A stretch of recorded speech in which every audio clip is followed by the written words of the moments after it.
Red alert, major super huge Disney Parks news incoming. FastPass is gone and we're going to be paying to skip the standby lines from here on out. Disney also dropped some new mask policy updates this week, a bunch of brand new food and wine festival booths, and a whole lot more.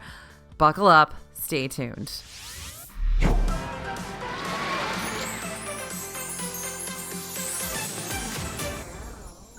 Hey everybody, it's AJ for Disney Food Blog. Are you feeling the stress? There's stress. You got the stress? Okay. Free FastPass is no more, but we finally have an idea what that Disney Genie app is all about. The news this week is 100% going to affect your upcoming trips in Disney World and Disneyland, and there's a lot to unpack, so let's dive right in. Paid FastPass is coming to Disney World and Disneyland. Free FastPass that let you skip the standby lines in the parks is gone. It's going to be replaced by a paid option, well, two different paid options.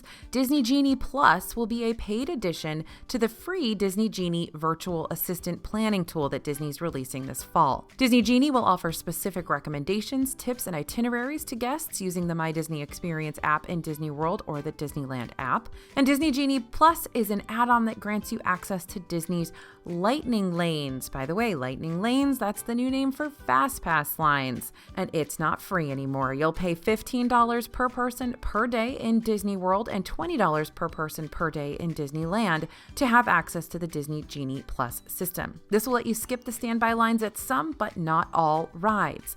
Some rides, the more popular and in-demand rides, will have a separate individual cost to skip those standby lines. This will be for rides like Seven Dwarfs Mine Train at Magic Kingdom, Radiator Springs Racers at Disney California Adventure Park, Rise of the Resistance in Hollywood Studios, Web Slingers over there in DCA, and Remy's Ratatouille Adventure in EPCOT. Even if you pay for Disney Genie Plus, you will not get access to Lightning Lanes for those specific rides, and you can pay for those rides without buying Disney Genie Plus. But you can only get 2 of those per day. Doesn't matter which park, but only 2 rides with the primo, uber popular Skip the Line Pass per day, and you will have to pay for each one. Disney hasn't released pricing for this service, but it did indicate that pricing will change depending on the ride and the day or time of year you're visiting, so there will be surge pricing on your favorite Disney rides now. Okay, there's a lot of info to digest here, so we made a full video about all of these changes, breaking down all the details and all the info you need to know. Check that out for the full scoop, and of course, we'll continue to cover all the latest updates, so follow along with us at DisneyFoodBlog.com. We have lots and lots and lots of blog posts about this, and on our social media channels, and sign up for our newsletter. The link is just below this video. All right, Remy's Ratatouille Adventure in EPCOT will use a virtual queue. If you're not interested in paying a premium to skip the line, Disney will still be using standby lines and virtual queues, and they just announced a new virtual queue this week. Remy, which will open October 1st in EPCOT, will join Rise of the Resistance in offering a virtual queue as opposed to a standby line. These virtual queues help to manage crowd levels and wait times for those brand new popular rides. Disney's also updated their mask policy. Can you believe that a mask policy update is like number 3 on our list of big news this week? All right, a new mask policy took effect on August 19th. Face coverings are now optional in Disney World for all guests in outdoor attractions, outdoor queue areas, and outdoor theaters. Masks will, however, remain required for all guests ages 2 and up, regardless of vaccination status, while indoors and on Disney buses, monorails, and the Disney Skyliner. Previously, the mask policy was that guests were required to wear masks in indoor queue spaces and boarding rides, even if the queue and ride were both outside. With this rule, however, masks are optional in outdoor spaces, even if you're on a ride.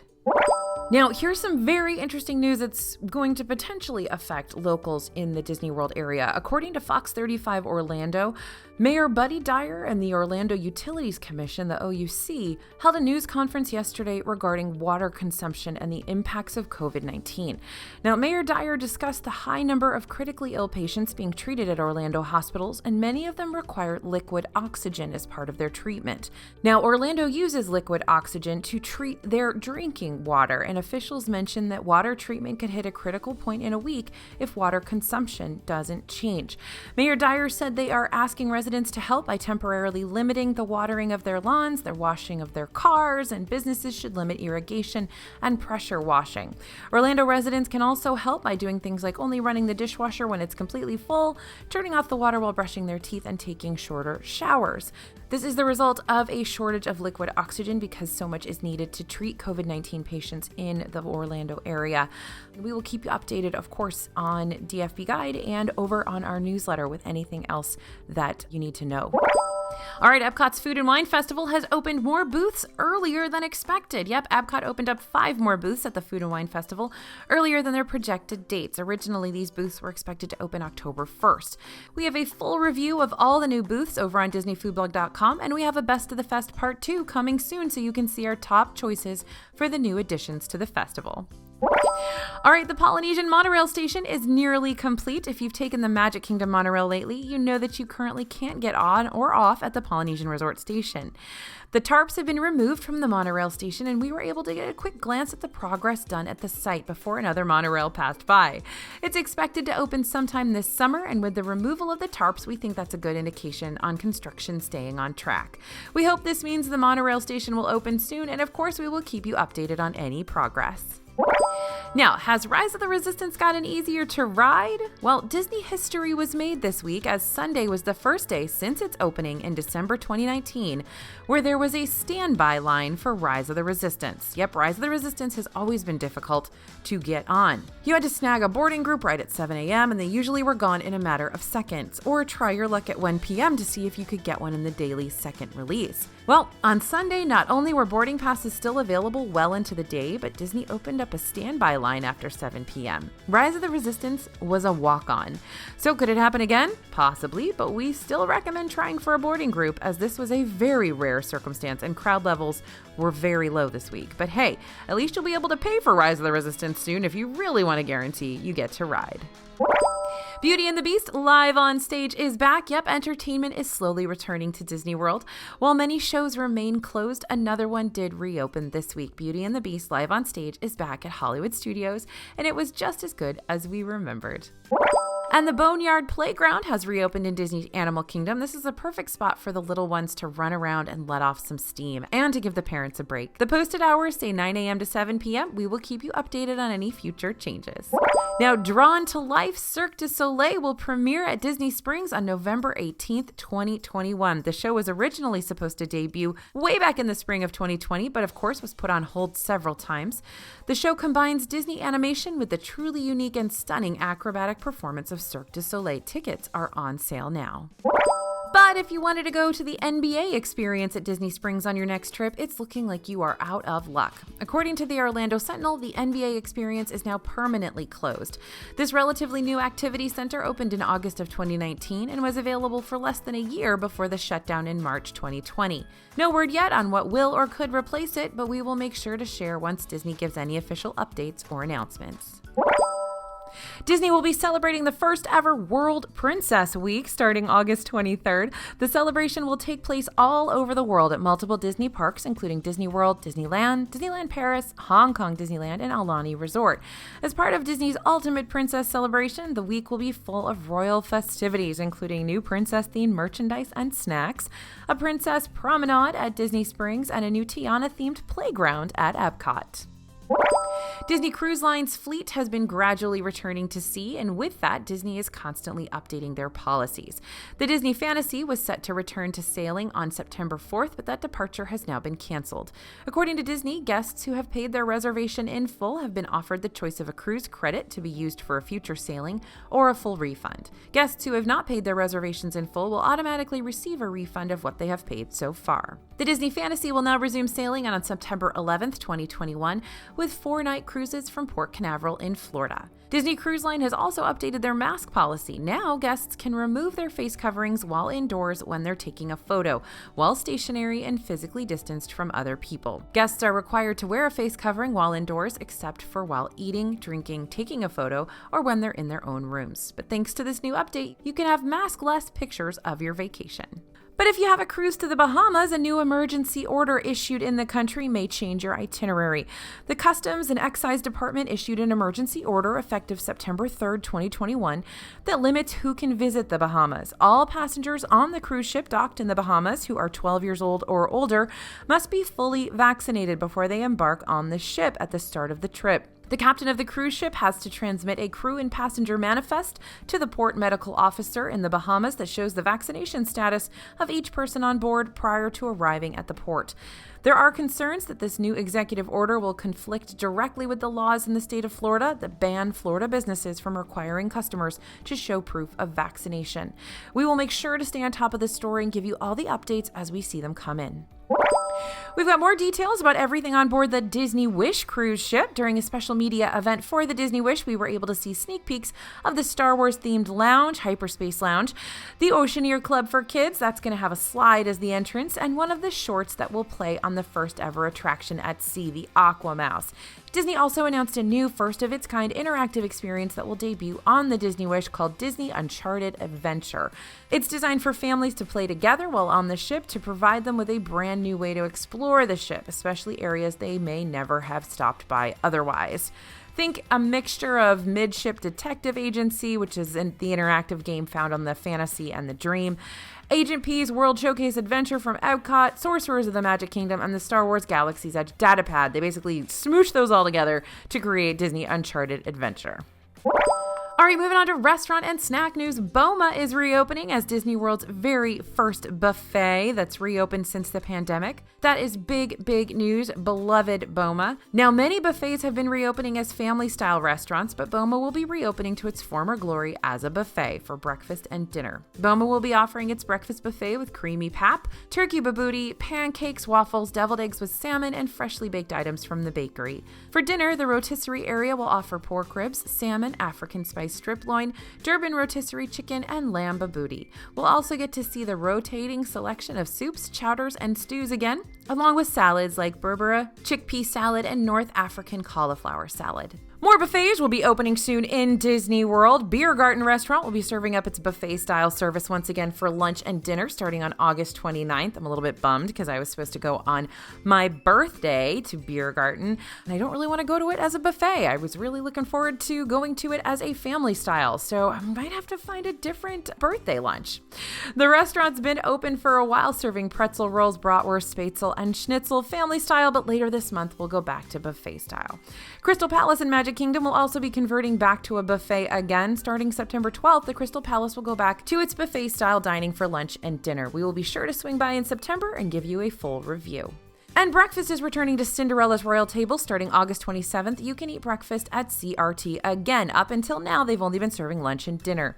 Reservations are available starting August 24th. We don't know the cost of breakfast yet, but we'll update you when we find out. And Steakhouse 71 is replacing the wave of American flavors at the Contemporary. This casually themed restaurant named for the resort's opening year will be open in time for the 50th anniversary celebrations later this year. Disney also announced that California Grill's special dining experience for the 50th will be available later this year, and it will feature a limited time menu with items inspired by the restaurant's history. We got more dining returning to Hollywood Studios. Dockside Diner will reopen on August 22nd. Not only that, but they will be adding new items to the menu, some even for the Princess Celebration. A shrimp salad roll, chipotle chicken salad roll, smoked fish dip, seaside brownie, and blue sea margarita are some new menu items you can try starting tomorrow.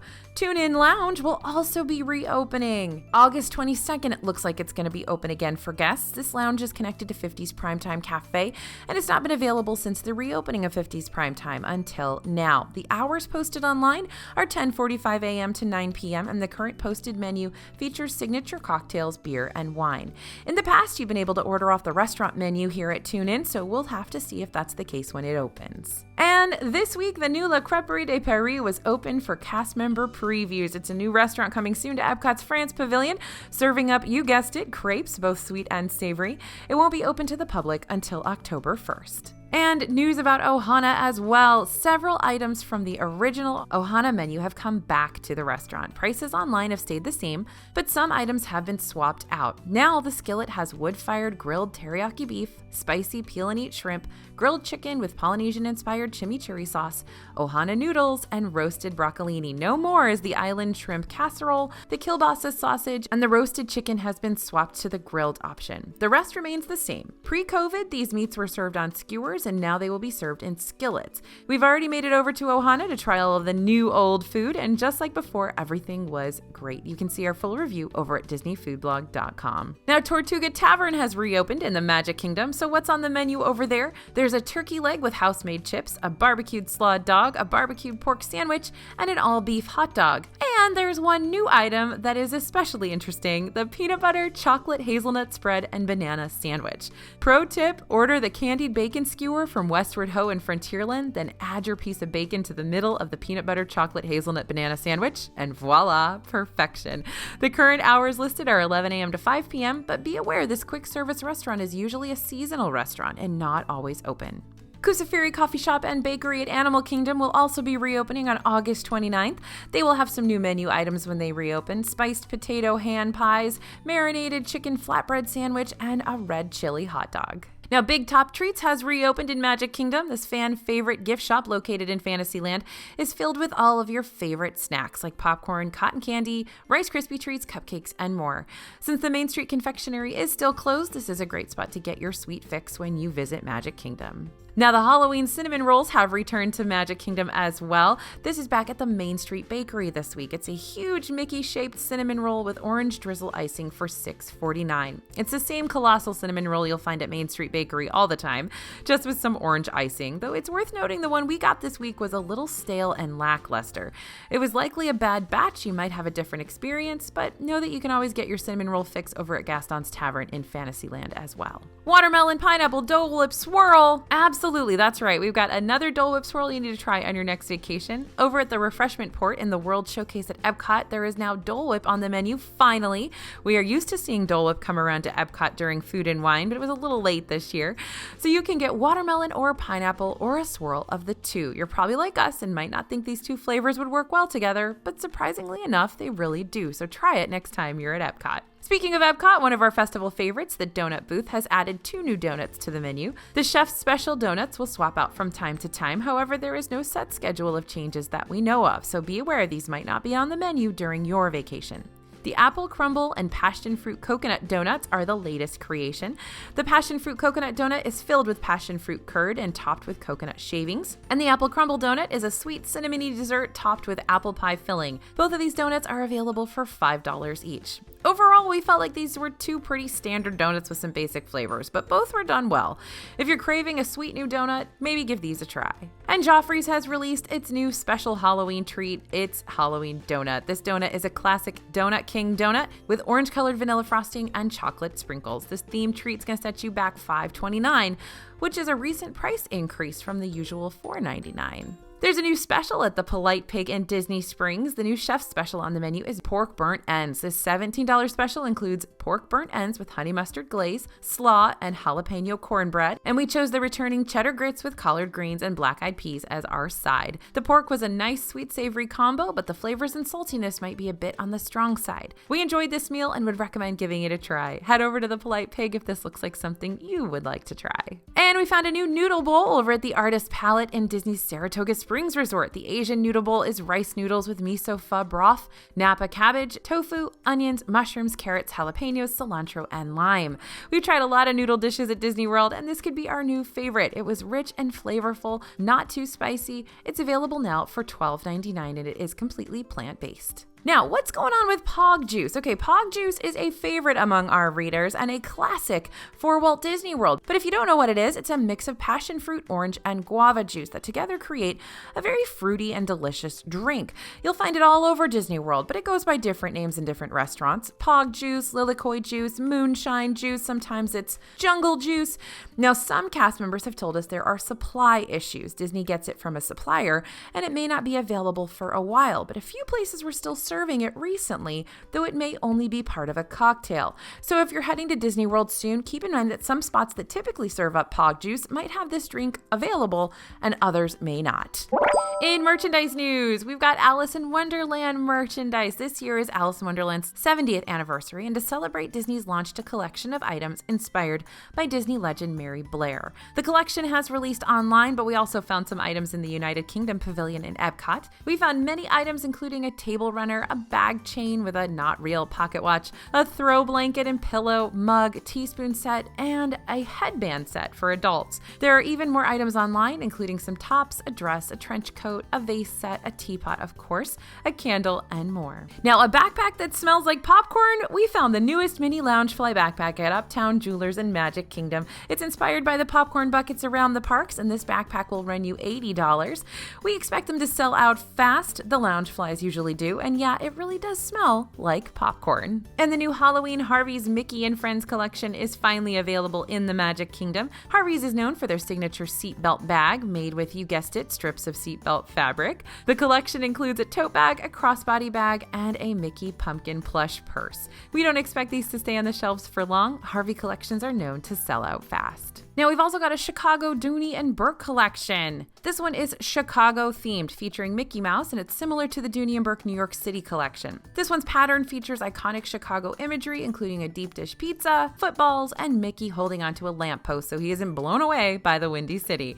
The collection features a wallet, a tote, and a crossbody bag. And all right, feel free to freak out because Disney World now has Hocus Pocus Crocs. We saw these beauties in the Emporium at Magic Kingdom for $59.99, and they are already online. These Crocs totally make up for the first round of Halloween Crocs that Disney released that don't even look like Halloween Crocs. And we found a new treat over in Disneyland at Disney California Adventure Theme Park. At Clarabelle's Hand Scooped Ice Cream, you can now buy a Mickey ear hat bowl for your ice cream. Now, on the menu, this is officially listed as the Together Again Mickey ear hat bowl with sundae for $13.99. You get the Mickey Mouse ear hat bowl with that classic Disneyland D, plus your choice of sundae.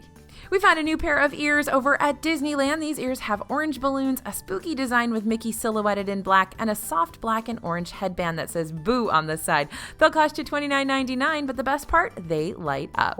All right, there we go. There's the latest news so far for this week, but it's only Saturday, so anything can happen apparently. Stay tuned to Disney Food Blog. Join our newsletter. We've got the link right there in the description. And believe me, our newsletter subscribers have gotten a lot of news this week. Thanks for listening, everyone. Thanks for watching. As always, this is AJ for Disney Food Blog, and we'll see you real soon.